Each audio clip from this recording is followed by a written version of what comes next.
There was a press release from the Norwegian Medicines Agency this week, or a few days ago, where they announced these new deaths. But at that time, there were 23 deaths that they'd found. In a new press conference yesterday, they now know that it's 33 deaths that they're looking at.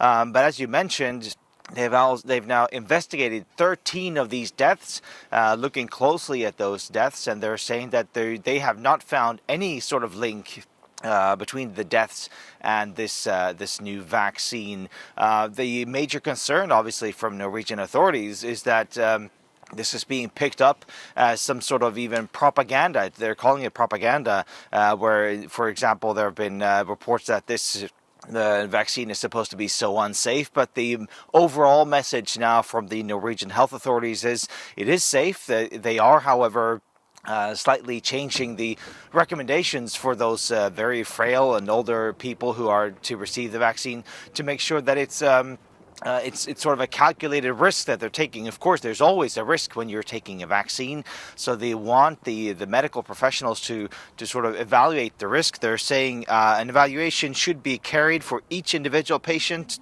as to whether the benefits of vaccination outweigh the risks of eventual side effects. So the message is the vaccine is safe, but of course there's always going to be side effects when you take a vaccine, Rosie. How's the rollout of the vaccine going in Norway? And are there concerns that this story about these very frail, vulnerable people in care homes, that could create some sort of vaccine hesitancy?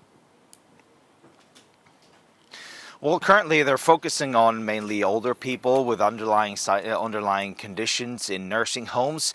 And the message now, what we're hearing from Norwegian authorities, is that this is not affecting the rollout. It's not even affecting the overall acceptance of taking the vaccine in Norway. Norway in general is a country just like Sweden and most Nordic countries where people do take vaccines.